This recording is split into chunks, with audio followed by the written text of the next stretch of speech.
What's up everybody, Gamer King Tario here, and today we're kind of doing something a little different. We're going to try doing a review in progress where I'm kind of going to give my hands-on impressions through the first 4 hours of Assassin's Creed, and I'll continue throughout the day and throughout the week until I get my final review up, kind of giving you guys my opinion on what I think so you guys can kind of follow along with me as I do my review.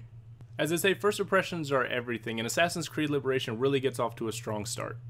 I did most everything I could to temper my expectations for Liberation. I knew it was going to be a really big title, but I didn't want to get my hopes up. I didn't really want it to be a Resistance type thing where it's a big franchise coming over to the Vita, and it just didn't translate perfectly. It wasn't absolutely terrible, but Assassin's Creed really needed to be successful, so I did everything I could to kind of bring my expectations down. Immediately, Assassin's Creed Liberation kind of puts those fears to rest. You kind of see that this game was made for the Vita, that there's put a lot of time and effort into it, and it really is its own full adventure on the Vita. So let's talk specifics. First, graphically. The game is actually very impressive on the Vita. No, it's not perfect. Yes, there are some very bland textures. Yes, the character models can seem a little stiff, and the draw distances, there's some general pop-up and some excessive slowdown during certain spots. But when you take the whole thing as a whole and you take away those little individual nitpicks and you see what the thing is doing on the Vita, that there's this giant open world with all these different characters moving around, all of them moving to certain specific situations, it actually does look very good on the Vita, and it actually is rather impressive. Another reservation I had about Liberation was that it was just going to take the Assassin's Creed formula and just kind of bring it over to the Vita, and it wasn't going to try to change things up. So in my first 4 hours of experience, I'm glad to say that they've actually made some considerable gameplay improvements, or innovations, as I would say. First, having a female protagonist is a really ballsy play in my opinion, and it certainly changes the whole tone of the game. But the best gameplay mechanic so far has definitely been Aveline's personas.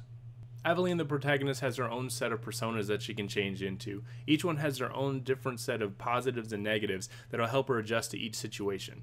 For instance, using the lady persona, Aveline can get into places where she normally wouldn't be able to. She can get into high society, but she doesn't have any climbing abilities or hiding abilities whatsoever, and a very limited weapon set. But she does have the ability to bribe guards and also to charm guards to fight for her using her feminine wilds.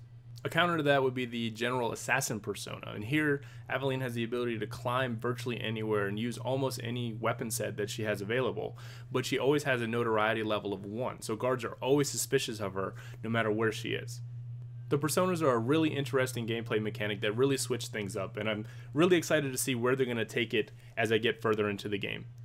So that's it for this review in progress, guys. I'll have more up a little bit later, and we'll touch on the story as well as the voice acting and some other things that I find as I get through the game. Next up is Need for Speed, so I'm going to have a bunch of gameplay videos of that and also some impressions of that as well. So that's it. Have a great day. Hope you're enjoying the 30th, and more videos to come. Hit that sub button, hit those like buttons, and as always, leave me comments. Let me know what you guys want to see. That's what I base this channel off of, and have a great day. Take care. Bye.